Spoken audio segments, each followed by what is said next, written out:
Commission গঠন হয়েছিল তৎকালীন সরকারের। আমরা যদি আমাদের দেশটাকে ঠিক দিকে নিতে চাই, আমরা যদি দেশের সংস্কার করতে চাই, তাহলে আমাদের সবার আগে আমাদের পলিসিগুলোর সংস্কার করতে হবে। আমরা চাই আমাদের সরকারি কর্মকর্তা কর্মচারী যারা আছেন তারা তাদের জায়গা থেকে সৎ থাকুক। আমরা চাই তারা তাদের সবটুকু মনোযোগ তাদের কাজে দিক।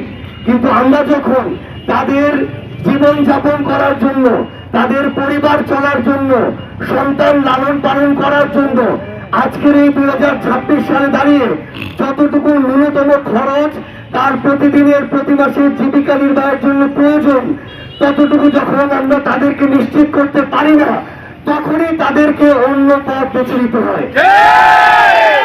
তখনই একজন কর্মকর্তা কর্মচারীকে কাজের ফাঁকে অন্যান্য অনেক বিষয় চিন্তা করতে হয়, যেগুলো দিয়ে তারা তাদের জীবিকা নির্বাহ, তাদের সংসারের খরচ, তাদের সন্তানের লালন পালনের খরচ এবং অন্যান্য বিষয়গুলো মেটানোর চেষ্টা করে।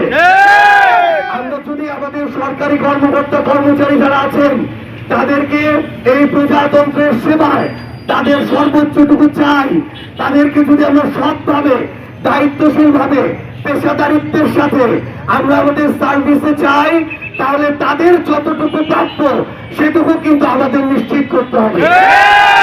আমরা যদি সেটুকু তাদেরকে না দিই, এরপরে তাদের থেকে আশা করি, আমরা মনে করি এই দুইটি একটি আরেকটি তখন প্রতিপক্ষ হয়ে যায়, সাংঘর্ষিক হয়ে যায়।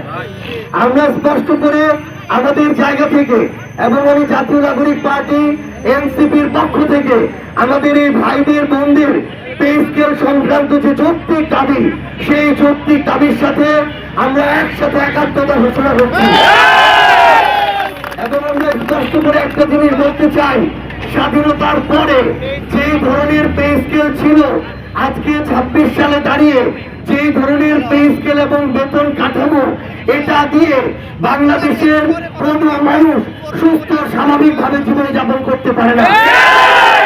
আমরা যদি সিস্টেমটার সংস্কার করতে চাই, আমরা যদি আমাদের জায়গা থেকে এই মানুষগুলোকে দেশের সেবায় সর্বোচ্চভাবে নিয়োজিত হিসেবে দেখতে চাই, তাহলে আজকের এই দিনে দাঁড়িয়ে একজন মানুষের জীবনযাপনের জন্য স্ট্যান্ডার্ড কতটুকু বেতন দরকার সেটুকু নির্ধারণ করে সে অনুযায়ী পে স্কেল বাস্তবায়ন করা উচিত।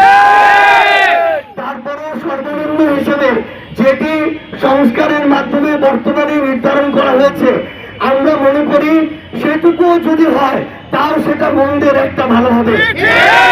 কারণ একটা জিনিস, আমার যে ভাই আজকে প্রথম গ্রেডে কিংবা পঞ্চম গ্রেডে চাকরি করে, তার জন্য সয়াবিন তেলের লিটার যত, চালের কেজি যত, যে 20 গ্রেডে চাকরি করে তার জন্য চালের কেজি তত।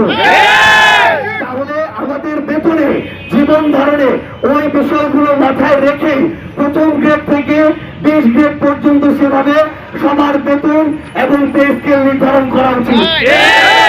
আবার আজকে প্রত্যেকটা বাবা মা সন্তান চায় যে তাদের যারা পরবর্তী প্রজন্ম তারা যেন ভালো একটা স্কুলে পড়ে, তাহলে যার বেশি সামর্থ্য, যিনি প্রথম থেকে পঞ্চম কিংবা নবম এই গ্রেডগুলোতে চাকরি করেন, তার সন্তানকে একটা ভালো স্কুলে পড়ালে যত বেতন, একজন 20 গ্রেডে চাকরি করা বাবা মার স্বপ্ন তো আছে তাকেও ওই স্কুলে পড়াবে, তার জন্য তো বেতনটা কত হয়। তো এই জন্য আমাদের অনুরোধ যে আপনাদের বর্তমান জীবন মানের ব্যবস্থা বুঝতে হবে, মানুষের খরচ আয় ব্যয় এসব বুঝতে হবে।